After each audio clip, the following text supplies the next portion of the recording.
wabarakatuh.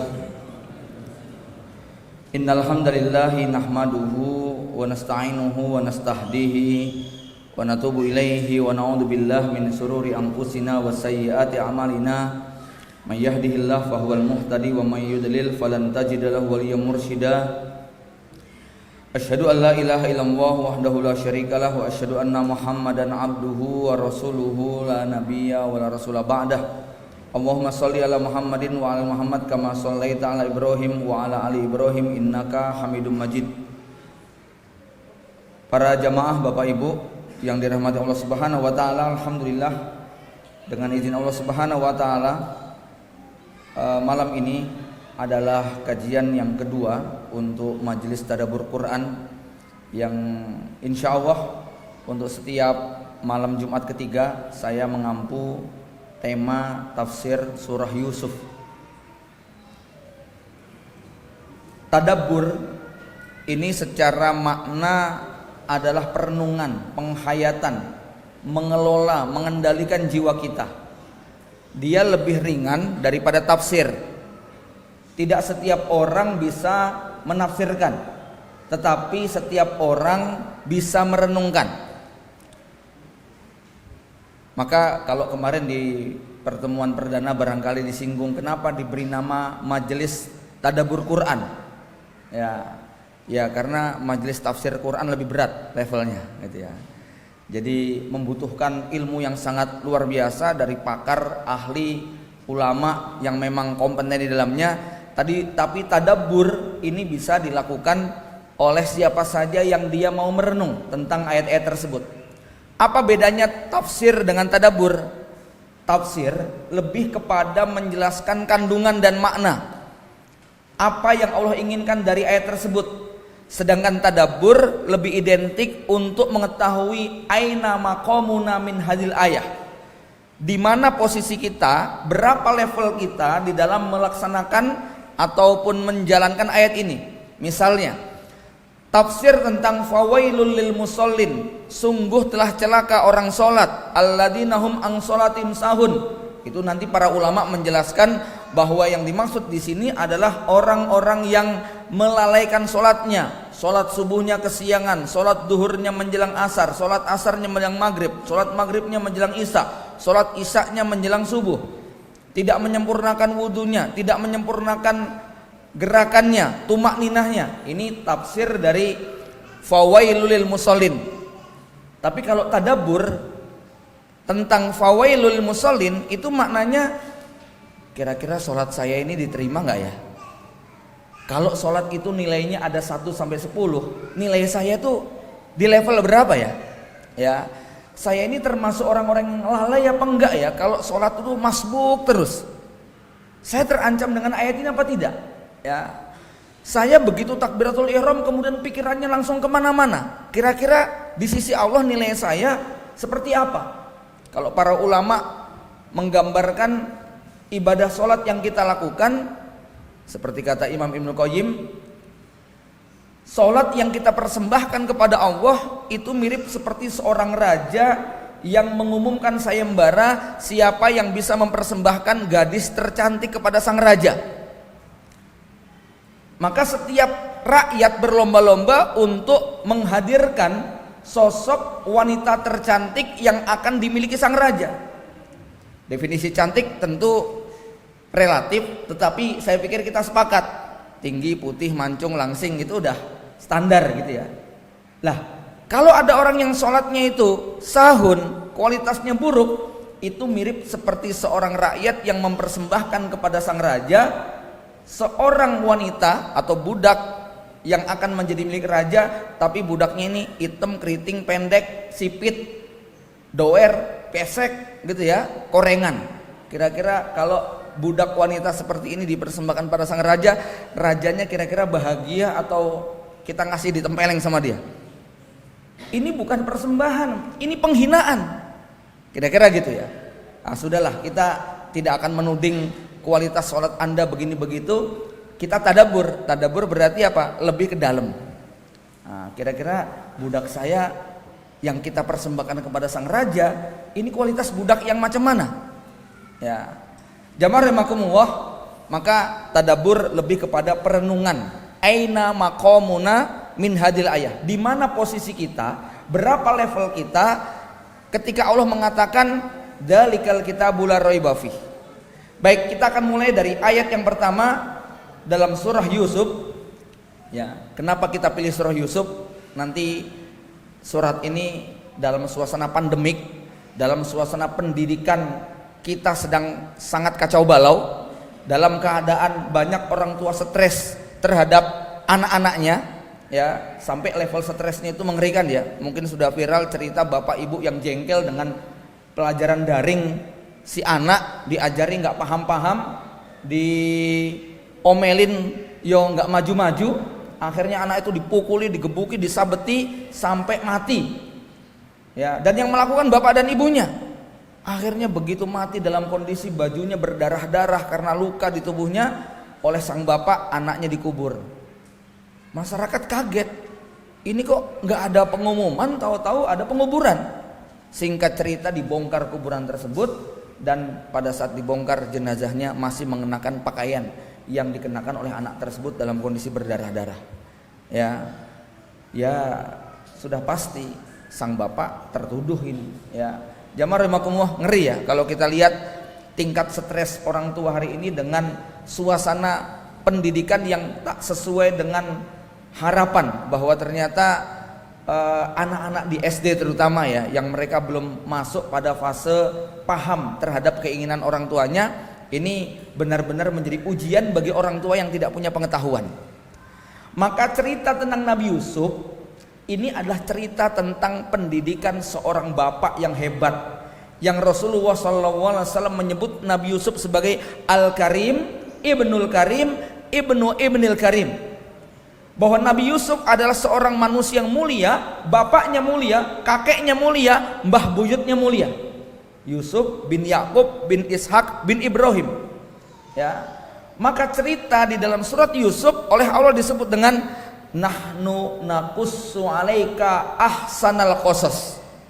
Kami akan ceritakan kepada kalian wahai umat Islam, wahai manusia, wahai orang-orang beriman, ahsanal qasas, sebaik-baik cerita. Tidak ada cerita sepanjang masa yang lebih indah daripada kisah Nabi Yusuf alaihissalam. Allah menyebut cerita Nabi Yusuf sebagai ahsanal qasas. Ya. Jamaah rahimakumullah, tentu kita akan sangat menikmati ahsanal qasas itu ketika kita memahami pesan pada ayat yang pertama dan kedua. Allah berfirman, a'udzubillahi minasyaitonirrajim, alif lam ra. Wallahu alam apa artinya alif lam ra? Ini diantara ayat-ayat yang hanya Allah saja yang paling mengerti makna hakiki daripada lafaz alif lam ra. Tilka ayatul kitabil mubin. Al-Quran ini adalah ayat-ayat yang sangat jelas. Tilka ayatul kitabil mubin. Inna anzalnahu Qur'anan Arabiyyan la'allakum ta'qilun. Sesungguhnya kami menurunkan Al-Quran ini, anzalnahu, kami menurunkannya, Qur'anan Arabiyyan, bacaan berbahasa Arab, Al-Quran yang berbahasa Arab, la'allakum ta'qilun, supaya kalian itu berakal. Jamaah rahimakumullah, ini pedas banget ya maknanya ya. Ada yang tahu nggak kira-kira tafsirnya? Anzalnahu Qur'anan Arabiyyan la'allakum ta'qilun, kami turunkan Al-Quran berbahasa Arab supaya kalian berakal. Maknanya kalau nggak bisa bahasa Arab nggak berakal. Itu tafsirnya. Ya, coba aja ya. Apa bukti bahwa orang itu kalau nggak bisa bahasa Arab nggak berakal? Anda punya mata, tapi nggak bisa bahasa Arab, baca tulisan Arab gundul sama orang buta kira-kira sama nggak? Yang melek sama yang buta kalau nggak bisa bahasa Arab, kira-kira kedudukannya sama nggak? Sama-sama nggak bisa baca, ya tidak? Ya, Anda punya telinga, tapi nggak paham bahasa Arab, sama orang tuli mendengar orang Arab ceramah, kira-kira sama atau beda? Sama-sama nggak paham, gitu ya. Maka orang yang tidak paham bahasa Arab oleh Allah disebut nggak berakal. Ya, artinya akalnya tidak sempurna. Kenapa tidak sempurna? dia tidak akan bisa mengetahui mana kebenaran, mana kebatilan, mana hak, mana batil, tidak akan dia pahami. Ya tentunya belajar bahasa Arab itu hukumnya fardu kifayah. Ya maknanya fardu kifayah ini secara umum, tapi pada bagian-bagian tertentu itu harus kita mengerti. Maka ketika bercerita tentang bagaimana sholat yang standar, yang dikatakan khusyuk, pada batas yang paling minimal, sholat khusyuk yang paling minimal, dia paham dengan apa yang dibaca, artinya itu apa. Dari mulai takbir sampai salam, Al-Fatihah, baca surat, baca bacaan ruku, baca bacaan sujud, itu paham dengan apa yang dibaca. Kenapa? Karena Al-Quran mengingatkan la taqrabus sholata wa antum sukara hatta ta'lamu ma taqulun. Jangan kamu mengerjakan sholat, jangan mendekati sholat dalam keadaan mabuk sampai kamu betul-betul mengerti apa yang kamu baca. Hatta ta'lamu ma taqulun, sampai kamu paham dengan apa yang kamu ucapkan. Walaupun teks ayat ini bercerita tentang seorang sahabat yang mau sholat dalam keadaan mabuk, ya, baca surat Al-Kafirun nggak parkir-parkir, ya, wala antum abiduna ma'abud wala ana abidu ma'abattum wala antum abiduna ma'abud wala ana abidu ma'abattum batbut tamtum, ya, nggak berhenti karena sedang mabuk. Tapi ini juga memberi isyarat bahwa orang harus paham dengan apa yang dia baca. Ya, kenapa sulit menikmati? Walaupun Al-Quran ini kitab yang ajaib, sehingga ada orang-orang yang baca Quran walaupun tidak paham isinya tapi bisa menangis ketika dia pasrah hatinya walaupun tidak paham. Ini bedanya Al-Quran dengan bacaan biasa, ya. Energi yang muncul dari bacaan Al-Quran sangat berbeda dengan tulisan Arab yang bukan Al-Quran. Bahkan uji coba yang dilakukan Syekh Fahad Al-Akandari di beberapa daerah yang dia kunjungi, bertanya kepada non muslim, orang Jepang, orang non Arab, ya, kemudian diperdengarkan bahasa Arab tapi bukan Quran, kemudian diperdengarkan bahasa Arab tetapi Al-Quran. Ketika ditanya enakan yang mana, yang pertama atau yang kedua, saya kok ngerasa yang kedua beda ya, gitu ya. Jadi ternyata uji coba kepada orang yang tidak paham bahasa Arab dan dia bukan orang Arab, diperdengarkan sama-sama bahasa Arab, yang satu Quran, yang satu bahasa Arab, pelajaran bahasa Arab, gitu ya. Itu ternyata rasanya beda. Maka disinilah Allah Subhanahu wa taala menantang, ya, wa in kuntum fi raibim mimma anzalna, ya, ala abdina fa'tu bi suratin min misli. Kalau kamu masih ragu dengan apa yang kami turunkan kepada hamba kami Muhammad sallallahu alaihi wasallam, cobalah, ya, buat satu surat aja. Bahkan dalam ayat yang lain satu ayat saja. Ya, mampu nggak? Kemudian itu kalian wujudkan. Tentu yang dimaksud dengan tantangan ini bukan semata-mata bikin teks yang kayak ayat Al-Quran, tetapi bagaimana teks itu kemudian mampu menggerakkan, menggubah dan merubah. Nah ini yang tentu tidak mampu dilakukan oleh manusia. Jamaah Bapak Ibu yang dirahmati Allah Subhanahu wa taala, jadi sebelum Allah menceritakan nahnu, ayat yang ketiga, ya, nahnu naqussu alaika ahsanal qasasi, kami akan ceritakan kepada kalian sebaik-baik kisah. Allah sudah memberikan muqaddimah pada ayat pertama dan kedua. Kalau mau bisa menikmati cerita ini, belajar bahasa Arab. Kira-kira gitu, Pak, ya. Jadi kalau mau menikmati cerita ini, belajar bahasa Arab, la'allakum ta'qilun, supaya kalian paham, supaya kalian mengerti, ya. Jamaah rahimakumullah, salah satu buku yang saya jadikan sebagai rujukan utama di samping tafsir Ibnu Katsir yang kita gunakan adalah buku yang ditulis oleh Syekh Shaleh Al-Munajjid yang berjudul Mi'atu Faidah min Surat Yusuf, tulisan Syekh Muhammad Shaleh Al-Munajjid. Ya, buku ini kalau tidak salah sudah diterjemahkan oleh Pustaka Ibnu Umar, ya. 100 faedah surat Yusuf. Tapi memang bukunya lagi langka, ya. Di dalamnya memuat 100 pesan-pesan ataupun kesimpulan, faedah, manfaat dari 111 ayat surah Yusuf, ya. Tentu tidak semua ayatnya dibahas, tetapi secara umum apa yang diringkas oleh Syekh Shalih Al-Munajjid ini merupakan faedah-faedah yang sangat besar manfaatnya. Dan secara umum tadi di awal sudah saya katakan bahwa cerita surat Yusuf ini begitu kental kontennya dengan pola pendidikan, ya. Jamaah rahimakumullah. Ayat yang pertama Allah Subhanahu wa taala berfirman, nahnu naqussu 'alaika ahsanal qasasi bima auhayna ilaika hadzal Qur'an wa in kunta min qablihi laminal ghafilin.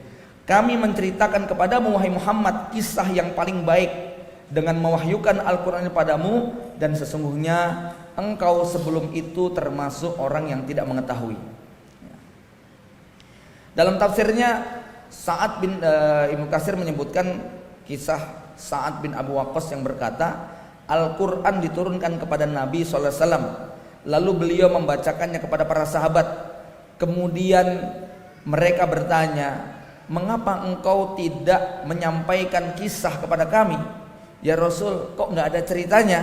Maka turunlah ayat Alif Lam Ra tilka ayatul kitabil mubin sampai kemudian nahnu naqussu 'alaika ahsanal qasas.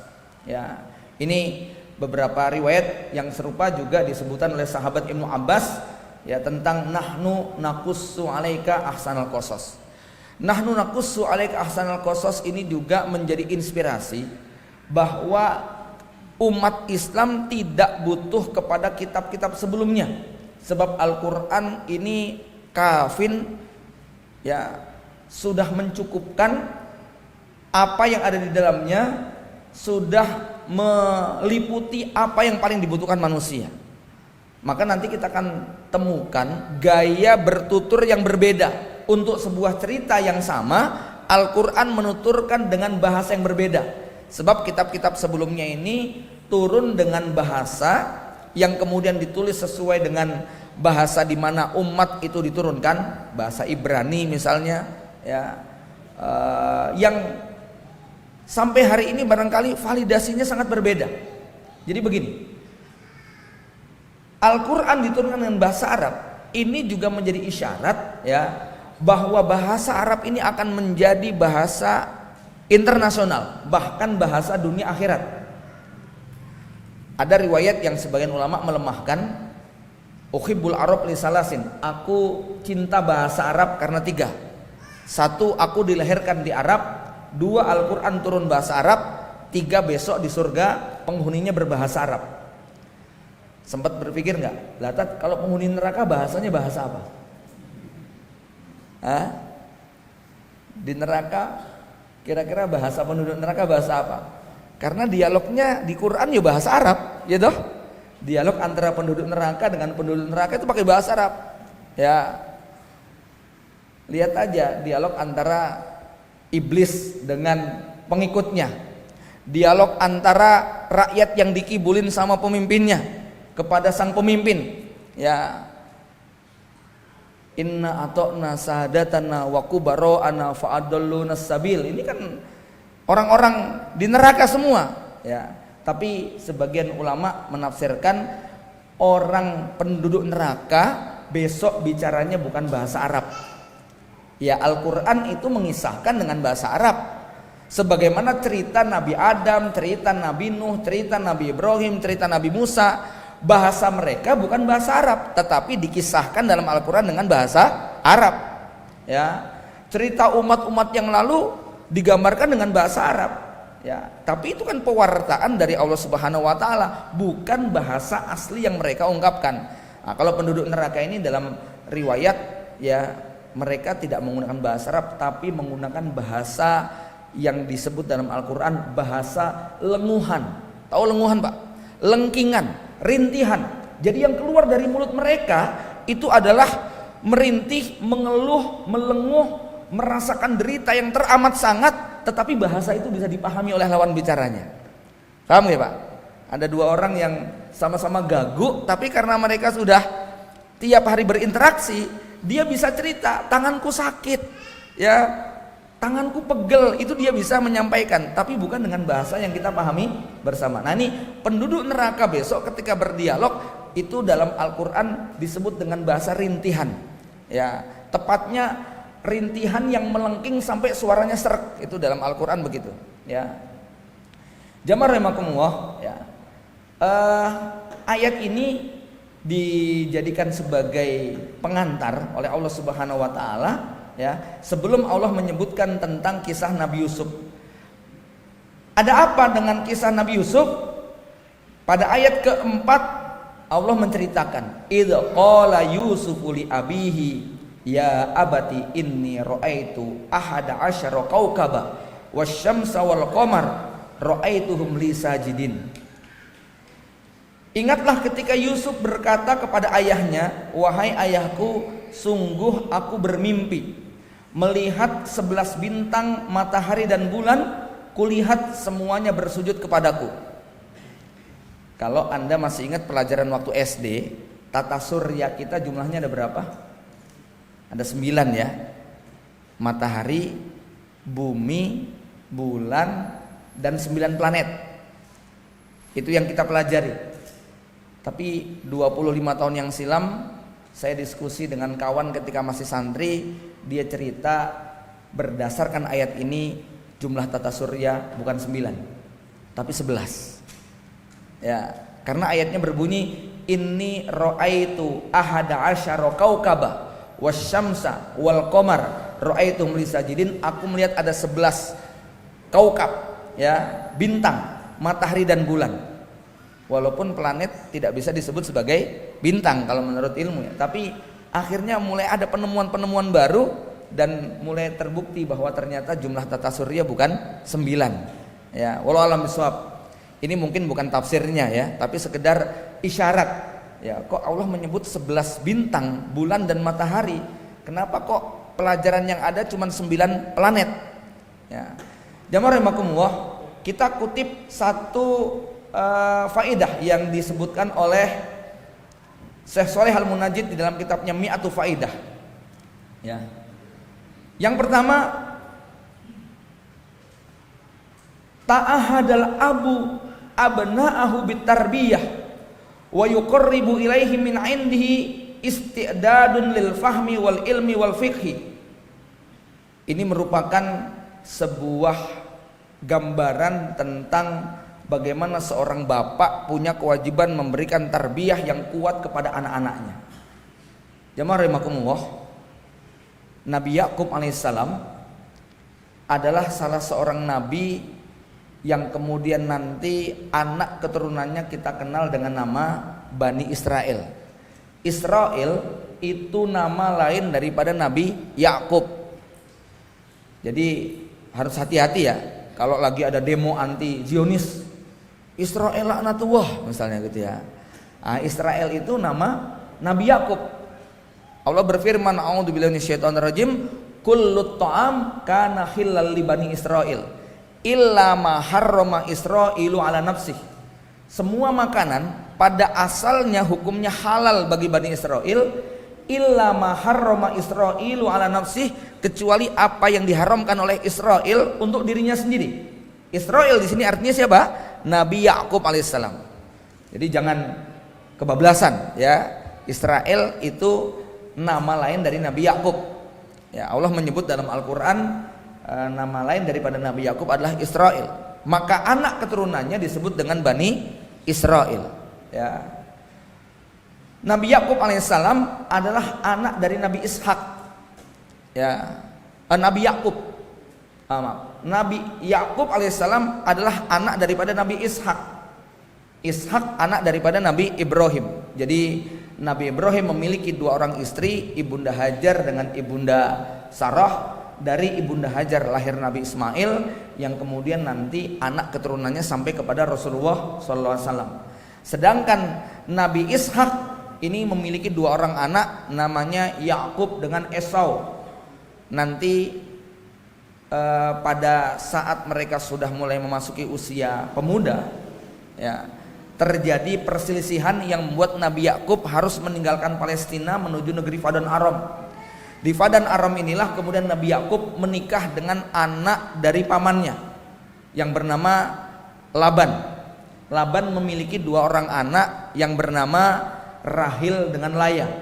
Ya, tradisi masa itu seorang kakak tidak boleh dilangkahi oleh adiknya.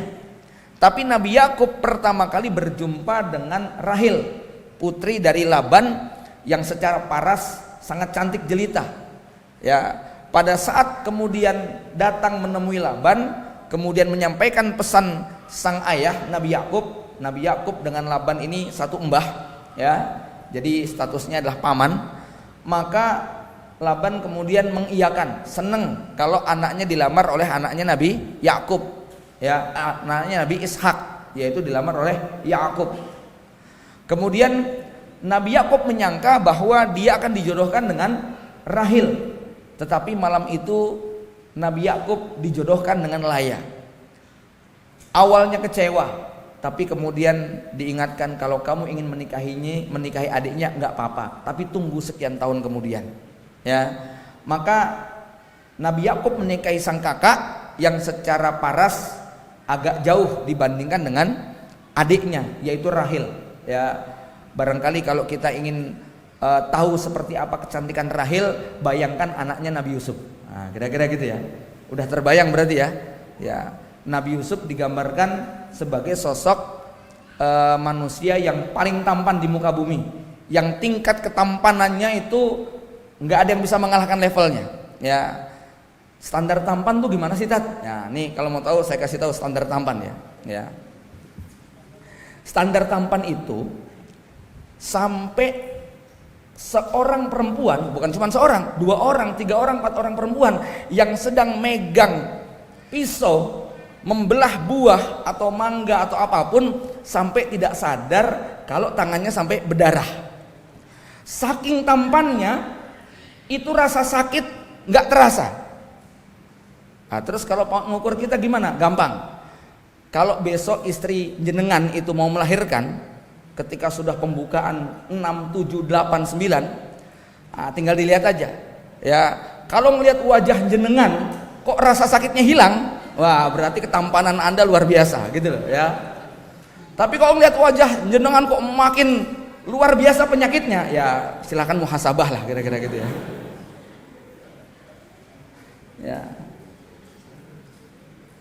Jadi bahkan kok nggak ada apa-apa ngeliat wajah jenengan kok tambah sakit hati, nah ini berarti emang bermasalah gitu ya.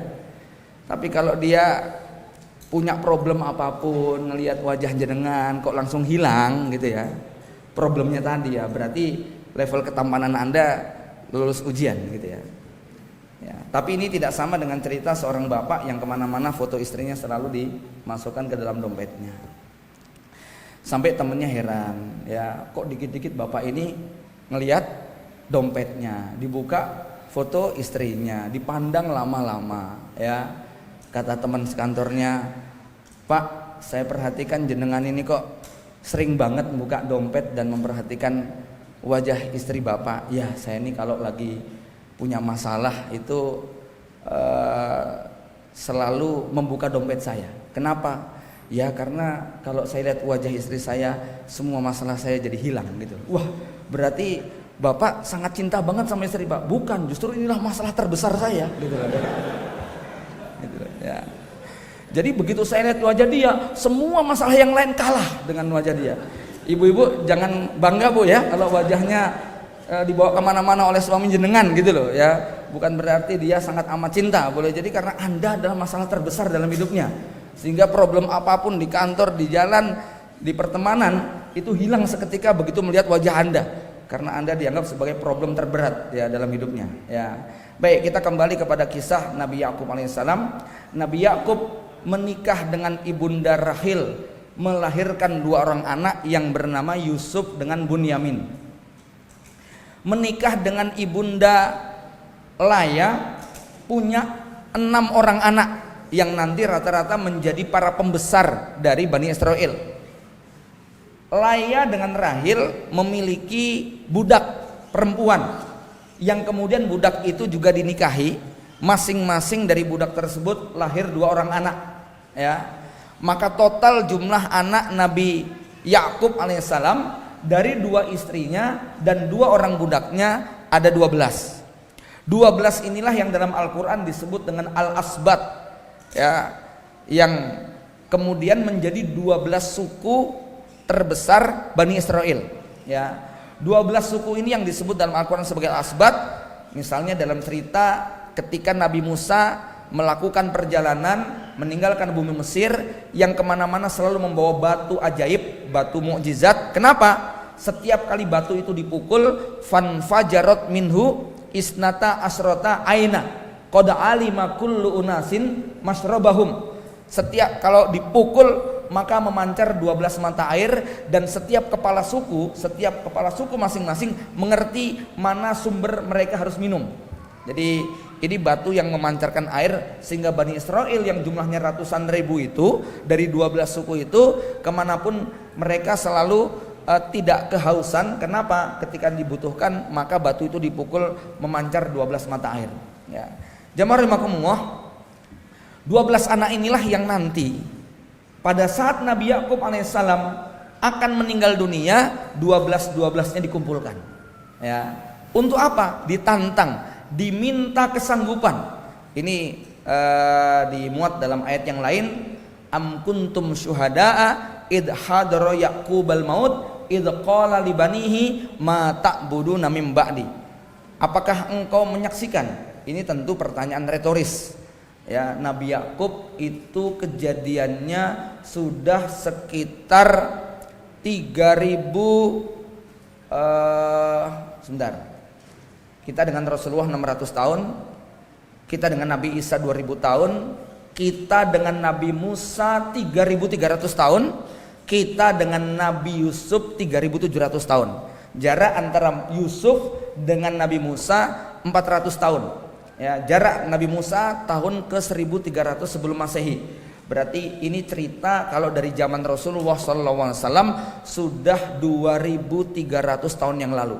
Dan Allah kemudian bertanya, am kuntum syuhada, apakah engkau melihat wahai Muhammad, wahai orang-orang Islam, wahai para sahabat, idh hadara yaqubal maut. Tentu saja para sahabat tidak melihat. Ini peristiwa sudah 24 abad yang silam. Allah kemudian bertanya dengan pertanyaan yang tentu semuanya menjawab, ya kami nggak ngelihat, ya. Tapi pertanyaan ini dimaksudkan untuk apa? Supaya mereka kemudian mengenang kembali cerita bagaimana Nabi Yakub alaihissalam mengumpulkan 12 orang anaknya, yang nanti jawaban dari 12 anak Nabi Yakub ini menjadi indikator keberhasilan seorang Yakub alaihissalam di dalam mengantarkan pendidikan kepada anak-anaknya, ya. Mudah-mudahan akan kita bahas pada sesi berikutnya, ya, tentang bagaimana metode Nabi Yakub alaihissalam. Jamaah rahimakumullah, kita ingin pertajam bab yang satu ini. Ketika Allah Subhanahu wa taala mengingatkan ya ayyuhalladzina amanu qu anfusakum wa ahlikum naro, maka ayat ini betul-betul memuat nasihat dan peringatan yang sangat luar biasa. Kalau boleh kita sebut bahwa tugas terberat hari ini kita sebagai orang tua adalah tugas pewarisan nilai kepada anak-anak kita. Dan ini yang sempurna dilakukan oleh Nabi Yakub sebelum meninggal dunia. Ke-12 anak Nabi Yakub yang laki-laki ini menyatakan sumpah setia, komitmen dan janji untuk senantiasa melanjutkan risalah yang dibawa oleh sang ayah. Ketika mereka mengatakan na'budu ilahaka wa ilaha abaika Ibrahima wa Ismaila wa Ishaqa ilaha wahida, ya, wa nahnu lahu muslimun. Jamaah rahimakumullah, orang tua kita dengan segala keterbatasan dan kelemahan mereka, tetapi mereka mampu mengantarkan kita menjadi orang-orang yang paham agama. Setidaknya hari ini kita ngaji. Padahal bapak ibu kita, kalau kemudian kita tarik standar mereka memahami agama dibandingkan dengan kita, sangat jauh sekali, ya. Tapi inilah berkah hidup mereka. Di balik keterbatasan ilmu mereka, tapi mereka mampu mengantarkan anak-anaknya menjadi seorang alim, thalibul ilmi, lulusan pesantren, hafidz Quran dan lain sebagainya. Nah, pertanyaannya, apakah hal yang serupa itu bisa kita lakukan ya untuk anak-anak kita ya sepeninggal kita nanti. Ini tantangan berat. Kenapa? Zaman yang dihadapi oleh bapak-bapak kita sangat berbeda dengan zaman yang dihadapi oleh kita. Ya, kalau saya boleh ngerutu, kira-kira begini ekspresinya. Dulu bapak saya masukin saya ke pondok, cuman diantar sampai pinggir jalan. Kita disuruh berangkat sendiri ke pesantren. Sampai di sana kita harus ngurus sendiri semuanya. Cari kamar sendiri, cari lemari sendiri, bayar ini sendiri. Ya, mana nelpon orang tua susah, zaman segitu belum ada telepon. Ya, belum tentu ditengok setengah tahun sekali. Ya, belum tentu kita bisa nelpon sebulan sekali. Belum tentu dapat surat 2 bulan sekali. Gak ada komunikasi kita dengan orang tua. Orang tua melepas begitu saja. Hasilnya lulusan-lulusan pesantren 20-25 tahun yang silam, ini hari ini jadi orang-orang yang begitulah kira-kira. Enaknya bapak kita zaman dulu. Lah kita nih yang jadi bapak sekarang nih Pak, ya.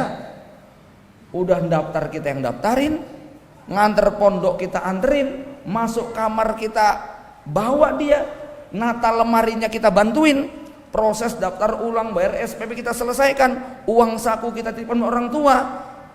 Nanti tiap bulan minta dijenguk, seminggu sekali minta ditelepon, 2 pekan sekali minta diantar paket. Hasilnya setahun pindah pondok 3 kali gitu ya. Ya salam, orang-orang judek Pak ya. Ini tantangan ya. Enak banget ya bapak-bapak kita zaman dulu ya. Perasaan mereka mengantarkan kita biasa-biasa, hasilnya luar biasa gitu ya. Kita yang mati-matian hari ini, hasilnya ya salam, ya perlu banyak sabar ya. Nah, ini generasi saya Pak. Generasi antum yang sekarang umur 30, saya yakin nanti lebih berat lagi tantangannya. Ya, maka orang tua dituntut untuk memiliki ilmu yang sangat mendalam. Ya, naudzubillah kalau kita nggak punya kesabaran, nggak punya ilmu sampai nasib kita seperti cerita bapak ibu yang gebukin anaknya hanya gara-gara nggak bisa ngerjain PR. Ya, jamarahimakumullah, ini saya kasih spoilernya ya, bocorannya ya. Karena ini menurut saya momen yang agak langka ya. 10 hari lagi, ini hari Kamis ya. 10 hari lagi kita akan menghadirkan seorang bapak yang wala nuzaki alwah ahad, kita tidak memberi tazkiyah, tetapi secara dohir di era yang semacam ini cukup mampu mengantarkan anaknya pada kualitas yang di atas rata-rata ya. Pak Adi Satya Laksana, putranya bernama Umar, ibunya bernama Novi. Si Umar yang saat ini berusia 12 tahun sudah menulis 8 buku. 1 bukunya sudah diterbitkan, judulnya Abiku Memang Beda ya. Teman saya usil, mbok gawe judul yang lain, Umiku Beda-Beda gitu ya. Itu ibu-ibu ngomel itu langsung ya. Nggak laku kayaknya itu bukunya ya. Bapak-bapak yang mau beli malu-malu itu kayaknya ya.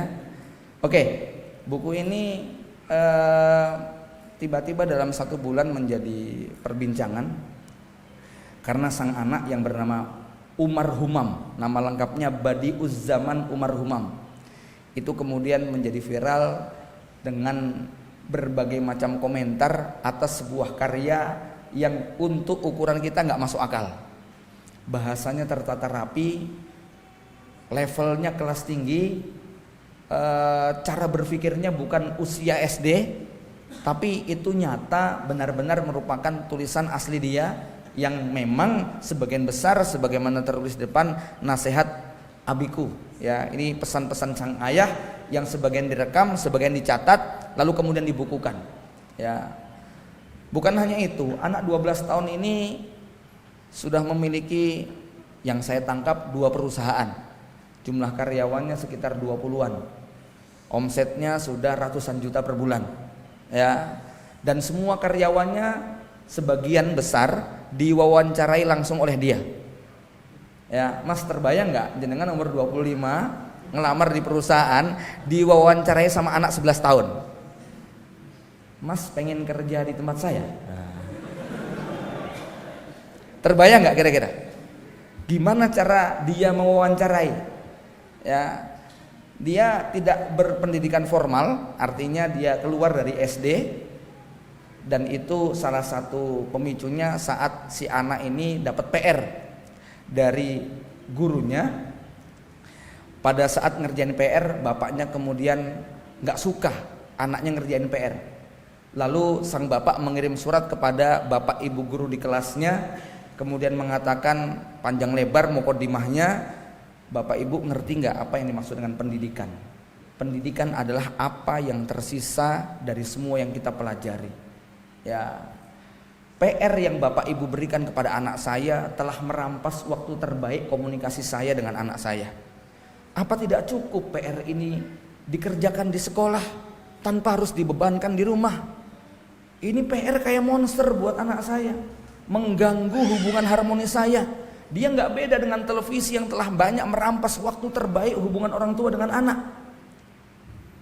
Nak, nggak usah dikerjain PR-nya, nak. Gitu ya. Dalam hati saya, wah cocok tenang ini, gitu ya. Ya.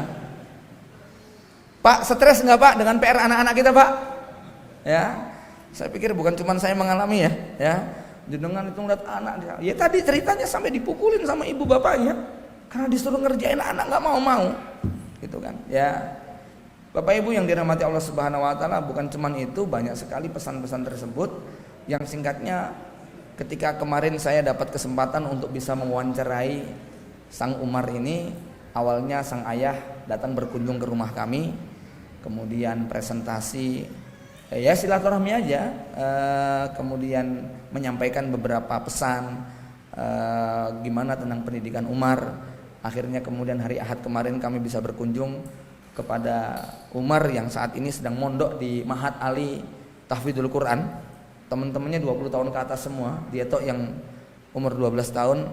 Saya tanya sama Umar, apa visi misi kamu ke depan?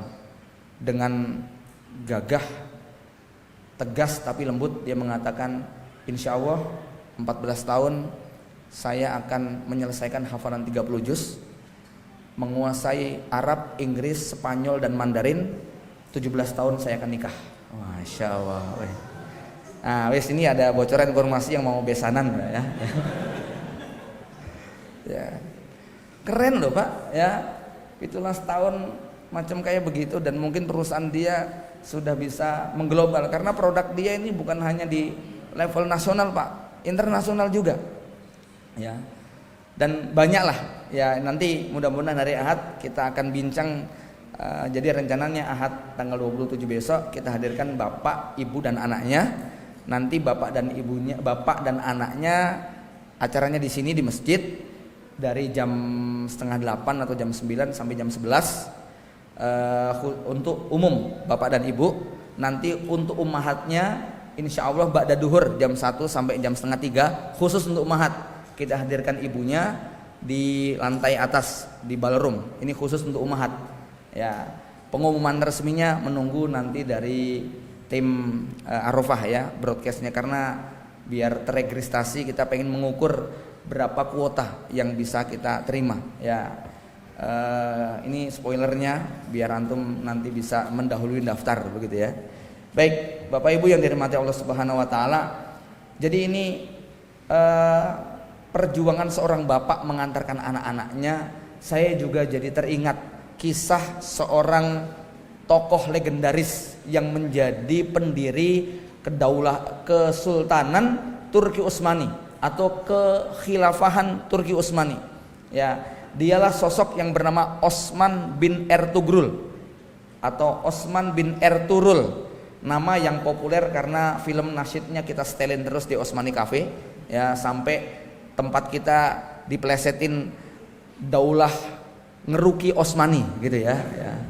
Ada Turki Osmani, kita ganti nama ini, kalau ini di sini Ngeruki Osmani gitu ya. Seorang Osman bin Ertuğrul, anaknya bernama Orhan. Orhan punya anak namanya Murad I. Murad I punya anak namanya Bayazid I. Bayazid I punya anak Muhammad I atau Muhammad Jalabi. Muhammad I punya anak namanya Murad II. Murad II punya anak namanya Muhammad II yang kita kenal dengan nama Muhammad Al-Fatih. Nanti anak cucu cicitnya bernama Sultan Sulaiman Al-Qanuni. Bagaimana awalnya hanya kelompok kecil suku Kai yang 2000 orang penduduknya, ya. Kemudian sampai di masa anak cucu yang ke-10 yaitu Sultan Sulaiman Al-Qanuni, bapaknya Sultan Murad, ya, Sultan Salim I itu ketika meninggal dunia hanya mewariskan 2,6 juta kilometer persegi wilayah kekuasaannya. Indonesia hanya 1,9 juta, Pak. Nah, ini kekuasaannya 2,6 juta kilometer persegi. Dan pada saat Sultan Salim meninggal dunia, ya, pada saat Sultan Sulaiman Al-Qanuni yang menerima warisan 2,6 juta kilometer itu, ketika beliau wafat 50 tahun kemudian, maka wilayah Turki Utsmani terbentang timur barat utara selatan seluas 7,6 juta kilometer atau 4 kali lipat negara Sabang sampai Merauke ini. Nah, ini gimana bisa ceritanya kok bisa kayak begitu? Tidak bisa dilepaskan dari mimpi seorang Osman, ya, Osman bin Ertugrul, ya, Osman bin Ertugrul. Osman ini memiliki guru, seorang syekh yang bernama Syekh Edebali. Ketika belajar adab-adaban, sang Osman ini tertidur. Dalam tidurnya dia bermimpi, dia melihat ada bulan sabit keluar dari dada sang guru. Bulan sabit itu membesar menjadi purnama, lalu kemudian masuk ke dalam dada sang Osman. Kemudian dari dada Osman itu keluar pohon cenar seperti pohon beringin yang batangnya tinggi menjulang, akarnya kemudian menjelajah ke berbagai wilayah, yang julangan atapnya ataupun daun rantingnya itu sampai ke 4 pegunungan timur barat utara selatan, sementara akarnya itu mencapai sungai Nil, sungai Efrat, sungai Tigris, sungai Danub. Kemudian nampak berbagai macam bangunan yang sangat megah dan indah, masjid dan madrasah, orang belajar, mengaji, sholat dan lain sebagainya. Banyak sekali kegiatan-kegiatan yang menyenangkan. Orang berlalu lalang di situ, suasananya benar-benar sangat indah untuk dilihat. Kemudian daun-daunnya, daun pohon cenar tersebut berubah menjadi pedang-pedang yang semua pedang itu menuju ke satu titik. Titik itu bernama Konstantinopel. Lalu tiba-tiba semuanya hilang, berubah menjadi cincin, dan cincin itu kemudian masuk ke jari manisnya Osman. Kemudian Osman terbangun, diceritakan mimpi itu kepada sang guru. Guru, aku tadi mimpi begini. Kata gurunya, benar kamu mimpi begitu? Iya. Ya sudahlah kalau begitu kamu nikah sama anakku aja, gitu ya. Menikahlah Osman dengan Balahatun, yang akhirnya dari anak cucu Osman dan Balahatun ini lahir orang-orang yang tadi saya sebutkan. Sebab Edebali bilang anak cucu keturunanmu nanti yang akan menguasai Konstantinopel, sebagaimana janji Rasulullah SAW. Singkat cerita, mimpi inilah yang terus diwariskan oleh Osman kepada Orhan, oleh Orhan kepada Murad, oleh Murad kepada Bayazid, terus sampai kepada Sultan Muhammad Al-Fatih. Bukan cuma cerita, bukan cuma mimpi yang dikisahkan, tetapi juga persiapan-persiapannya dilakukan sedemikian sempurna, maka terwujudlah pada 1453 peristiwa 29 Mei penaklukan Konstantinopel secara sempurna. Berubahnya Hagia Sophia menjadi masjid yang pertama kali dipakai Jumatan. Ya, Bapak Ibu yang dirahmati Allah Subhanahu wa taala, pertanyaannya, Anda punya mimpi apa yang akan diceritakan buat anak-anak kita? Demikian yang dapat saya sampaikan, mudah-mudahan bermanfaat. Subhanakallahumma wa bihamdika asyhadu an la ilaha illa anta astaghfiruka wa atubu ilaik. Assalamualaikum warahmatullahi wabarakatuh.